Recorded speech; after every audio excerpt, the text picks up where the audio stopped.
Can you imagine that the United States and Iran were once close allies? What happened? The Iranian Revolution in 1979. How did Iran's fight for democracy and freedom turn into a theocracy?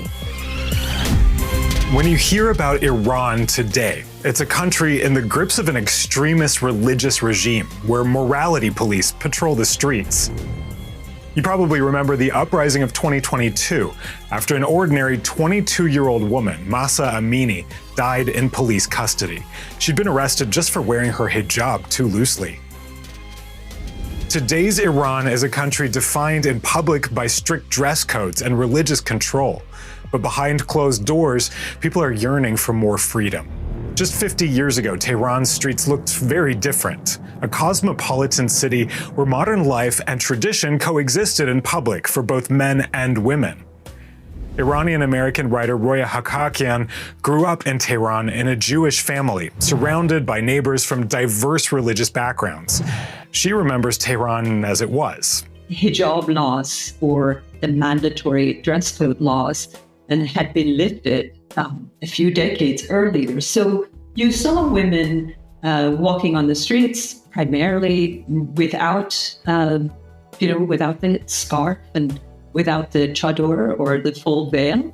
And then you saw others who walked around as they had been with the scarf, with the veil, and everybody seemed to go about their business. Nobody bothered anybody. So what happened? Well, a revolution. In 1978 and early 1979, huge crowds of Iranians took to the streets fighting for justice and political freedom. They wanted to get rid of their king, the Shah Mohammad Reza Pahlavi, who ruled like a dictator. Graffiti and chants of "Down with the Shah" and "Death to the Shah" were everywhere. On January 16, 1979, after 37 years in power, the Shah boarded a plane together with his wife, Farah and left Iran. Allegedly, they were going on vacation, but they never returned. It wasn't just the end of the Pahlavi dynasty. It was also the total failure of an earlier revolution in Iran that had promised democracy. This is Ali Ansari. He's a historian whose father was an ambassador for Iran under the last Shah. I think 1979 will end up being, as we go through the history and development, will end up being a sort of a development on the pathway. But the pathway was set by 1906. It's 1906 that establishes the constitutional framework of the modern state in Iran. It's 1906 that sets up a parliament. No other subsequent, revolution has done away with the parliament. It's 1906 and its aftermath that sets up the basic structures of the state, that for all the Shah's faults, the country would be in a fairly strong position going forward to make the political changes necessary to be able to realize ultimately the promise of the constitutional revolution. About 2 weeks after the last Pahlavi Shah left, on February the 1st, 1979, Ayatollah Khomeini returned to Iran after almost 15 years of exile. Millions of Iranians welcomed him frenetically, like a savior. Within weeks, the Islamic Republic would be born, transforming one of the Middle East's most modern countries into a theocracy that still shapes global politics today. For DW journalist and historian Jaime González Arguedas, one of the reasons for Khomeini's rise was there was no other figure with such charisma, with such capacity to attract the masses, with such ability to speak directly against the Shah. All of the opposition, including the secular opposition and leftist groups, having no person who could compete with Khomeini from the beginning, would consider him the face of the revolution and the leader of the protests against the Shah. What exactly went wrong for the Shah? And what was it that Khomeini promised to the crowds? To understand the revolution, you have to know about Iran's place in geopolitics. Let's take a closer look at the map. Iran shares borders with Turkey, Iraq, Pakistan, Afghanistan, and back then the Soviet Union, where today we find Turkmenistan, Azerbaijan, and Armenia. By size, the country is slightly smaller than Alaska. Its position makes it a natural gateway between Asia, Europe, and Africa, and a strategic buffer. A short-lived dynasty, the two Pahlavis. Mohammad Reza Pahlavi came to power in the middle of World War II. Back in August 1941, Britain and the Soviet Union jointly invaded neutral Iran. They were afraid that Nazi Germany might gain influence over Iran's strategic oil reserves or block Allied supply routes to the USSR. Reza Shah, Mohammad Reza's father, who'd been in power for 16 years, was forced to abdicate under pressure from the occupiers. His then 21-year-old son took the throne. Obviously, he began his reign with his country under foreign occupation. Of course, what the Allies did is they quickly, signed up a treaty with Iran. They made Iran part of the Allied coalition. And therefore, very swiftly, Iran became, occupied on one level, yes, but at the same time, the legal fiction in some ways was maintained that it was part of the coalition and would play a very important role in the supply of the Soviet Union. The Allied occupation by Britain and the Soviet Union ended in 1946, and American troops who had secured supply routes during the war withdrew. But the Allies kept Iran under close scrutiny, and it quickly became a focal point of the emerging Cold War. In the middle of it all was Mohammad Reza Shah, educated in Switzerland, fluent in French, English, and his native Persian. His passion for fast cars, skiing, modern technology, and Western culture all made him quite a cosmopolitan monarch. The Shah's visions of modernizing Iran built on foundations laid by his father. The elder Shah understood that for Iran to become a modern power, it needed to feel unified as one nation. That vision was supported by the 1906 Constitution, which created protections for minorities and a framework for a more inclusive society. As Roya Hakakian's family experienced firsthand, this approach transformed the lives of Iran's minorities. By the 20th century and the rise of the Pahlavis to power, the Jewish community, along with other minorities throughout Iran, were invited to become part of the larger idea, which was an Iranian nation, a unified Iranian nation. And that was hugely uplifting to all the minorities who had been marginalized for centuries.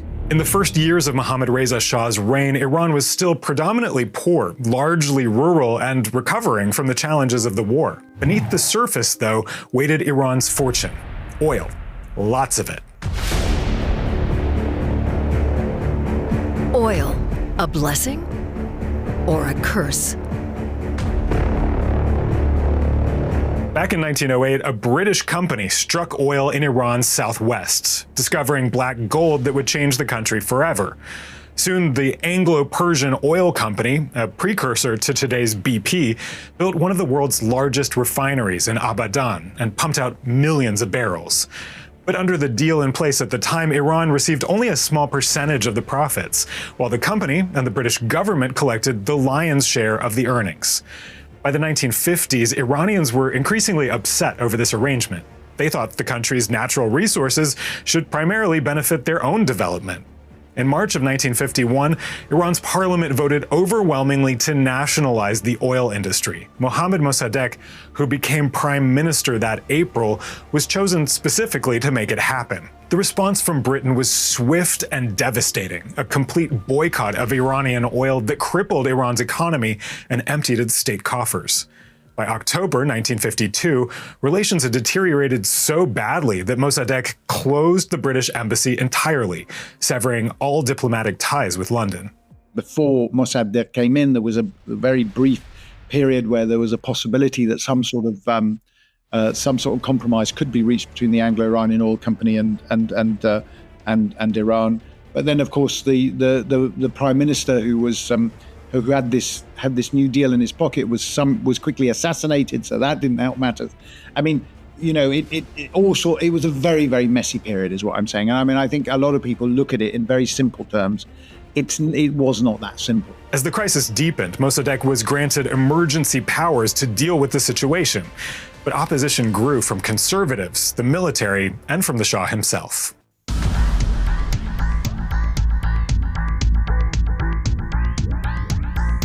Kermit's coup. In August 1953, the CIA and British intelligence launched Operation Ajax. You might know that name from an American cleaning product, and that's not a coincidence. The coup plotters paid newspapers, clerics, street mobs, and army officers to topple Mossadegh and to restore full power to the Shah. The coup in 1953 was run by Kermit Roosevelt Jr. on the ground. Back then, he was chief of the CIA's Near East Division. He was also the grandson of former President Theodore Roosevelt. Operation Ajax turned Iran into a key front line in the Cold War. But why exactly? Let's have a closer look at Mossadegh here, who was so influential that Time magazine had named him Man of the Year. Mohammad Mossadegh wasn't just any politician. He was a reformer who pushed for land redistribution, reduced royal power, and tried to strengthen Iran's democracy for decades. By the time he became prime minister in 1951, Mossadegh was already a national hero because he'd been in charge of negotiating with the British a 50-50 split of the oil money. Never mind the fact it never succeeded. His message was simple: Iran's oil belongs to Iranians. That stance made him wildly popular at home, and deeply threatening both to the British, who relied heavily on Iranian oil, and to the United States' Cold War strategy of fiercely fighting communism. Although Mossadegh was not a communist himself, he was the founder of the pro-democratic National Front, but he was supported in parliament by the communists. A lot of this is, hugely debatable. But the fact is that also Mossadegh did not make life easy for himself, by the way, by constantly saying to the Americans that, if you don't, basically compromise with me, the communists will come in, So it's this sort of unfortunate way of when you're trying to leverage certain things, you make matters a bit worse for yourself. After the first US-British-led coup attempt failed on August the 15th, a second one succeeded on August 19th. Pro-Shah forces stormed government buildings. Mossadegh's supporters fought back, but by nightfall it was over. Mossadegh was arrested. The Shah returned from Rome, where he'd been waiting to see the outcome. In the aftermath, Iran's oil industry was reorganized under an international consortium that included the Anglo-Iranian Oil Company, 5 major US firms, and others. Iran didn't get control of the operations, but it did receive 50% of the profits, a symbolic improvement over previous arrangements. From then on, the Shah ruled with growing authoritarian power, with the US as his backer. Washington saw Iran as a useful ally in stopping Soviet influence, but the alliance also fueled anti-American resentment. I think for a number of people within the political, the dissident political establishment, certainly in Iran, the 1953 was a sort of an original sin, if I can put it that way, of the West, and it hampered the Shah. But what happened to Mossadegh? Well, he was convicted of treason and sentenced to 3 years in prison, followed by house arrest until his death in 1967.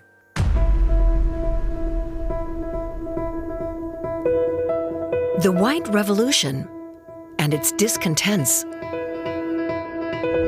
By the 1960s, the Shah had consolidated power. With American backing secure, he launched his ambitious White Revolution in 1963. It was called that because it aimed to modernize Iran without the bloodshed of red revolutions like Russia's. There was a land reform to break the power of feudal landlords. Women got the right to vote.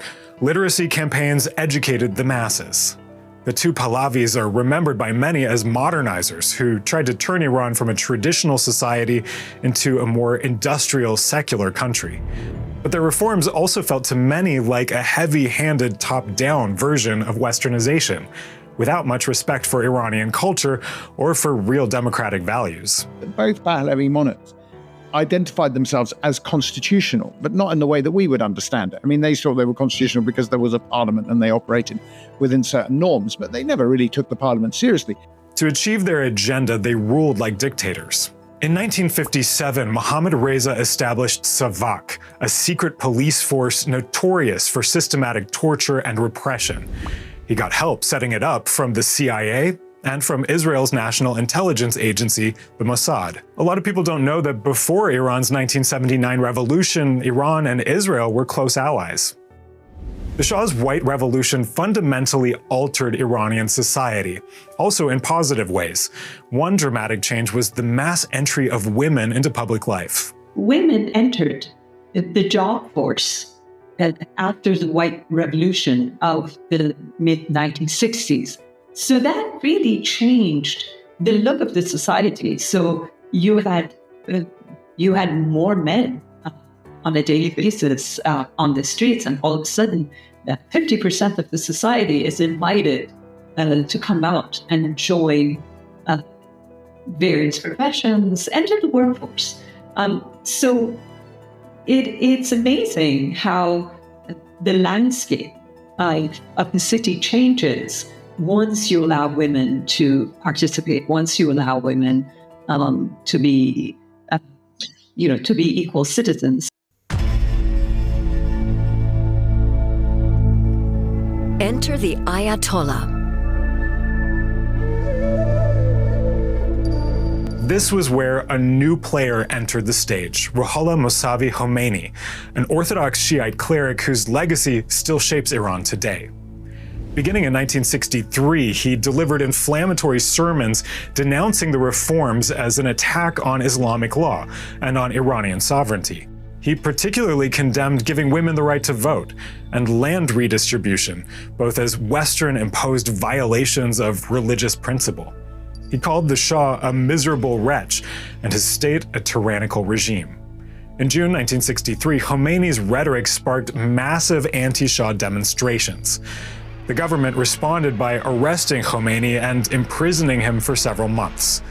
Instead of softening his stance, though, Khomeini doubled down in 1964. He slammed a new law that gave U.S. military personnel and their families diplomatic immunity in Iran, and pointed out that the country had just taken a huge American loan right after signing it. To him, it was clear proof that Iran's sovereignty was being sold out.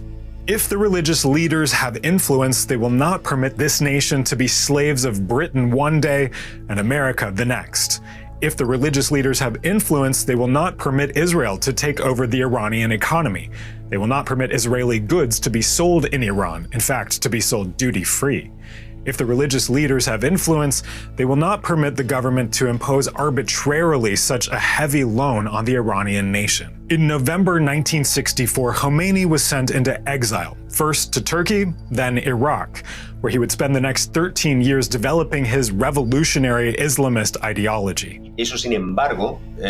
However, exile failed to silence Khomeini's influence. He continued issuing statements from abroad, primarily from Iraq, and most importantly, smuggled cassette tapes into Iran to maintain contact with the population and keep resistance against the Shah alive. These smuggled cassette tapes reached networks of loyal clerics and students, keeping Khomeini in constant communication with Iran's growing opposition. His voice was reaching mosque congregations and underground cells across the country, and the Shah's secret police proved powerless to stop his influence. Meanwhile, the Shah was transforming Iran at breakneck speed. But not everyone felt like a winner. Prices were rising, farmers were being pushed off their land, and many Iranians felt their traditions were being trampled in the rush to modernize. The Shah tried to impose, almost overnight, lifestyles modeled on Europe and the United States. Changes that most Iranians simply couldn't digest. Meanwhile, the reality for the majority was very different. Not only was their economic situation worsening, but the core of their identity, the one thing they still held on to, was being pushed aside by the regime as something backward, outdated, even medieval. That core was Islam.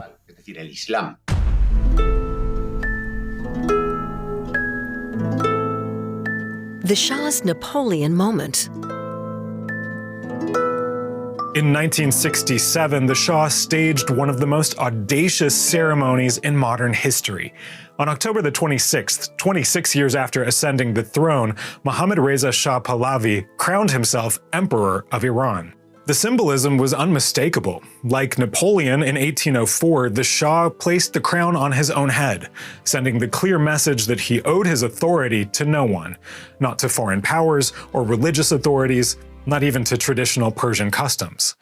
He then crowned his third wife, Faradiba, as empress, securing the dynasty's future with their young son as its heir. The timing was no coincidence. Iran's economy was booming thanks to rising oil revenues. The Savak secret police had seemingly crushed political opposition. The Shah's modernization programs were transforming the country's infrastructure.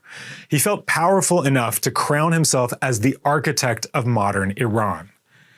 But this moment of supreme confidence turned out to be the calm before the storm. The very grandeur that the Shah thought demonstrated his strength would later be seen by many Iranians as evidence of his dangerous megalomania and proof that he hadn't really won the support of the people.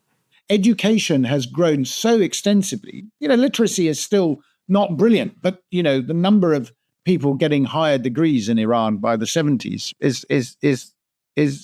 grows exponentially.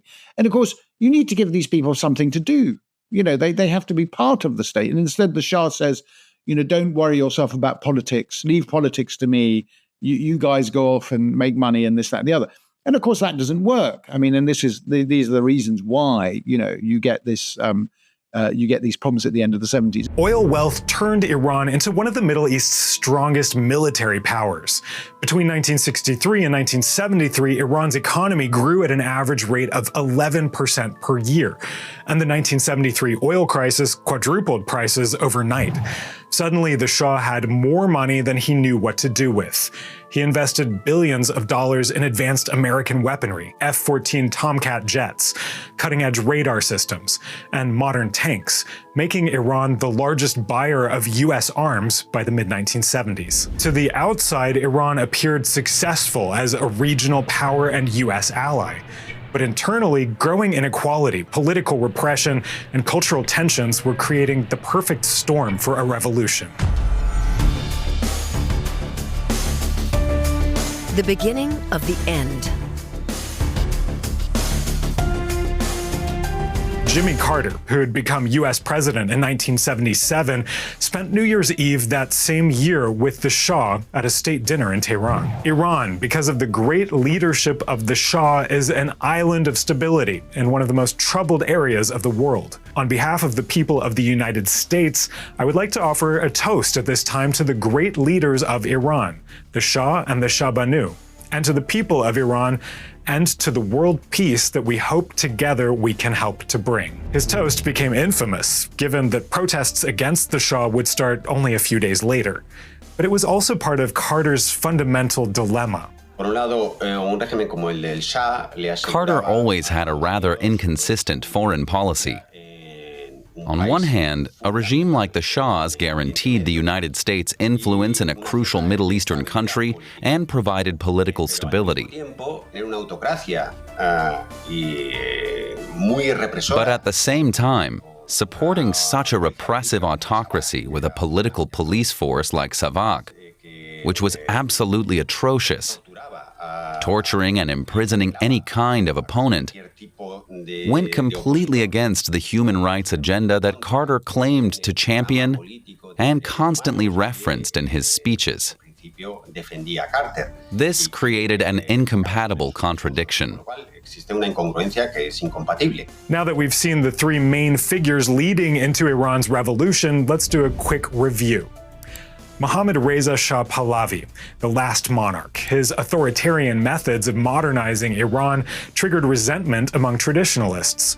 As they saw it, his dependence on the United States made him a Western puppet. His departure into exile in early 1979 marked the end of Iran's monarchy. Jimmy Carter, the US president. Carter's human rights pressure weakened the Shah's grip on power, while continued US support fueled anti-American sentiment. His indecisive response to the revolutionary uprising gave Khomeini the opportunity to emerge as Iran's liberator from foreign influence. Ayatollah Khomeini, the revolutionary leader. Khomeini's fierce anti-Western rhetoric mobilized millions of Iranians who felt alienated by the Shah's forced modernization. He skillfully exploited the Shah's lost legitimacy and positioned himself as the authentic voice of Iranian identity against foreign influence. Khomeini eliminated rival opposition leaders, making himself the sole alternative to the monarchy. Ultimately, he established the world's first modern theocracy. The revolution began in January 1978 after an anonymous article in the Iranian newspaper Etela'at attacked Ayatollah Khomeini, calling him un-Iranian and unfit to lead the clergy. The piece triggered outrage among seminary students, whose protests soon escalated into a nationwide uprising. Iranians from different sections of society joined forces, including secular intellectuals, leftist students, traditional bazaar merchants, the urban poor, and religious conservatives. They were united less by a shared vision for Iran's future than by their opposition to the Shah's authoritarian rule. At that time, Khomeini was even compared to Mahatma Gandhi. He knew exactly what to say to seem as though he was going to be a leader for everybody, that you didn't need to be just a devout Muslim to follow him.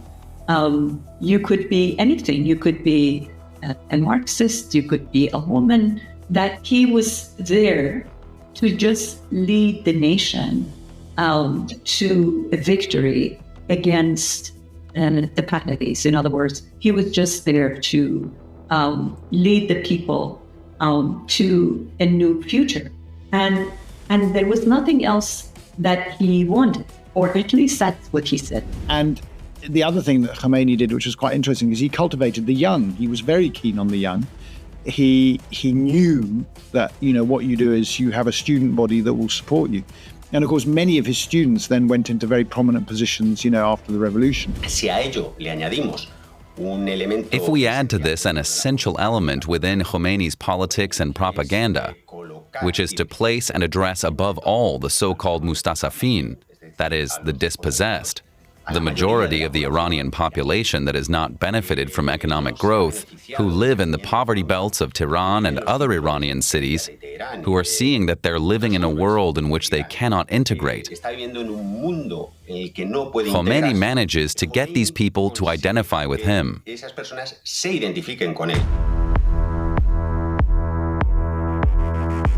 tipping point.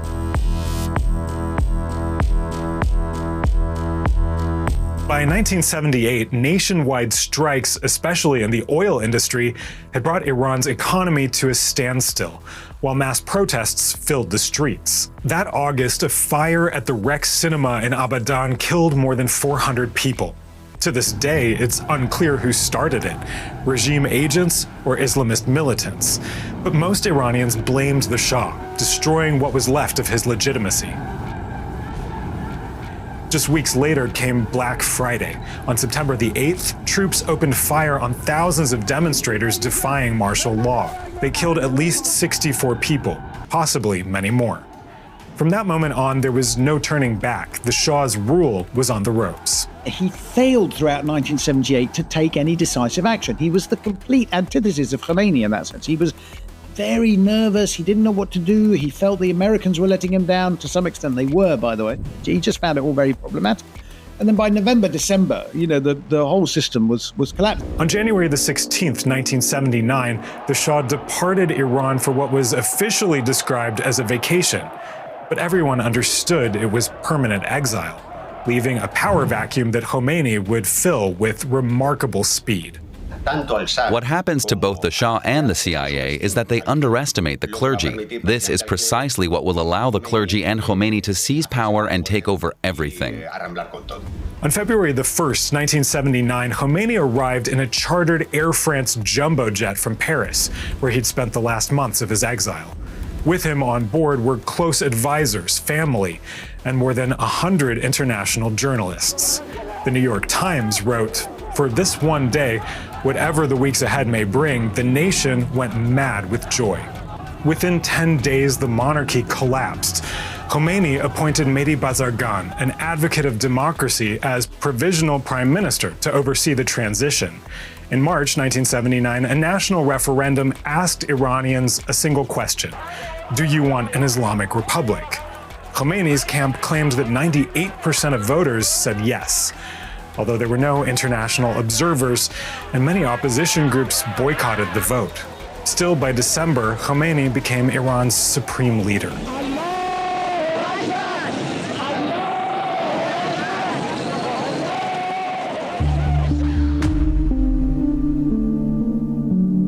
hostages for 444 days.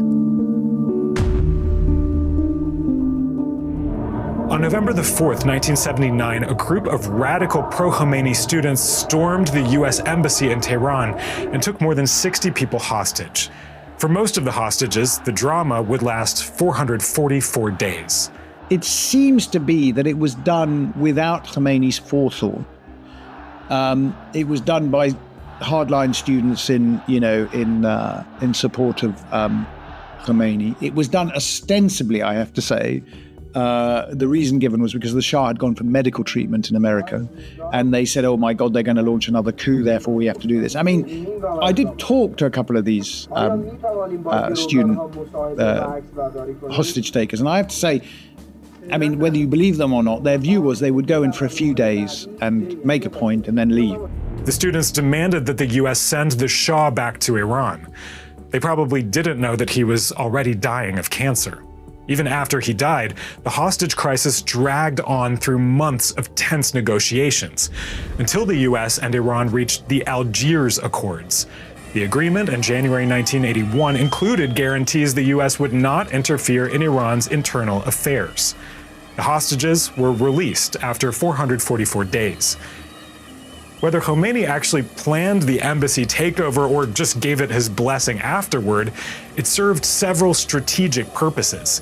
It showed the world that Iran wouldn't bow to superpowers, and it gave the regime an excuse to push out moderates who were hoping to make peace with the West. This way, the regime can show the population that it is capable of standing up to a world power like the United States and humiliating it, thereby gaining enormous support and sympathy from the people and from all the nationalist currents that existed at the time.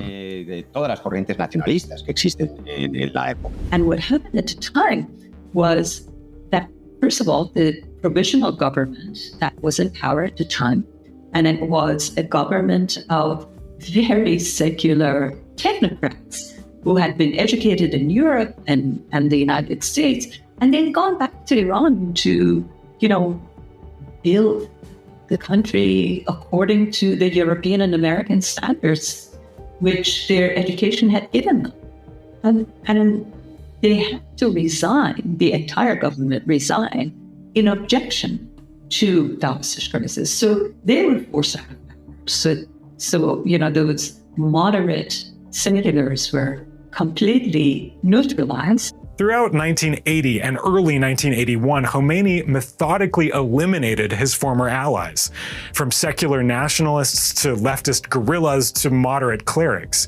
He used a combination of mob violence, show trials, and systematic repression to turn Iran into the Islamic theocracy he imagined. At the same time, he was setting Iran's new foreign policy. From the very beginning, Khomeini took a hard line against Israel, calling it an illegitimate state and a tool of Western imperialism. He also framed support for the Palestinians as a sacred duty for all Muslims, stances that became cornerstones of Iran's foreign policy. But soon, Khomeini's rule faced an existential threat. In September 1980, Iraq's dictator Saddam Hussein invaded Iran, sparking the Iran-Iraq War. It looked like Khomeini's new Islamic Republic was in danger. But instead of breaking the regime, the war became a crucible that completed Iran's transformation. To a large extent, the war against Iraq replaced the hostage crisis at the American embassy as the main issue and created a kind of state of exception within Iran. The regime could present the situation to the Iranian population as a moment of struggle for survival, where the population had to do everything possible to expel the Iraqi invader, and therefore any measure was justified. The war dragged on for 8 years, claiming hundreds of thousands of lives. Iraq used chemical weapons, and Iran sent waves of barely trained volunteers, sometimes teenagers, even children, into deadly attacks, with promises of martyrdom and paradise waiting for them. The regime even bought hundreds of thousands of plastic keys from Taiwan and handed them to these young volunteers. They were told these were the keys to paradise for when they achieved martyrdom. Despite the horror, the war united Iranians behind the Islamic Republic in a way peace never could. By 1988, Iran was a hardened theocracy. It had a battle-tested revolutionary ideology and a powerful military security apparatus, and a population that had sacrificed too much to turn back. Khomeini's vision was secure, and it survived his death in 1989. For many, the promises of the revolution remained unfulfilled. The revolution's broken promises.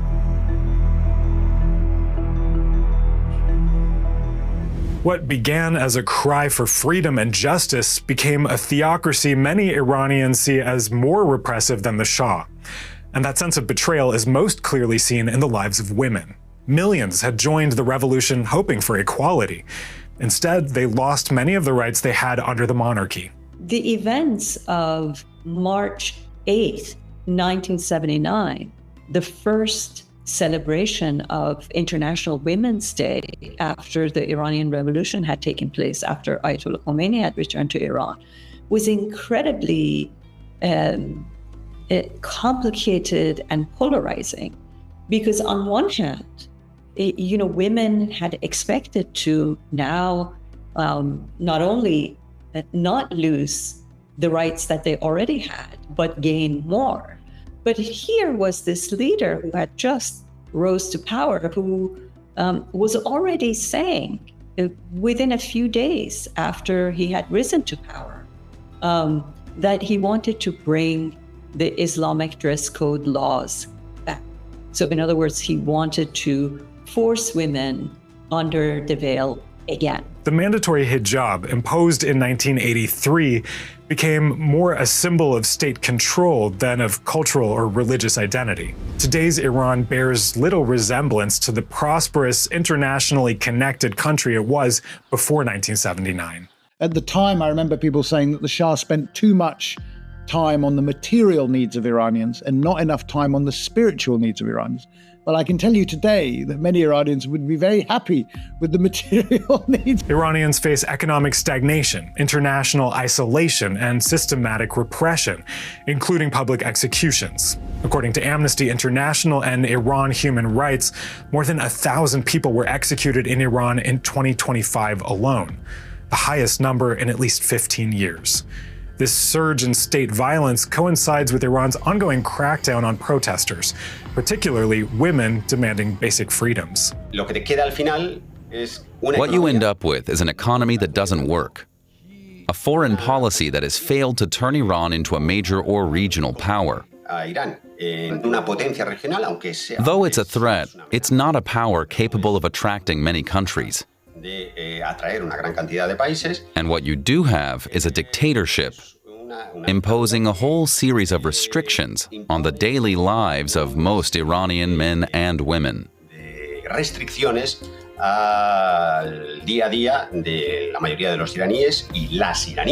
Protests have erupted repeatedly in 2009, 2017, 2019, and most powerfully in 2022 with the Woman Life Freedom movement. These uprisings represent a new generation's rejection of their parents' or grandparents' revolution. The vast majority of Iranians today were born after the 1979 revolution, and they don't see the Islamic Republic as a liberation from monarchy, but as the only oppressive system they know.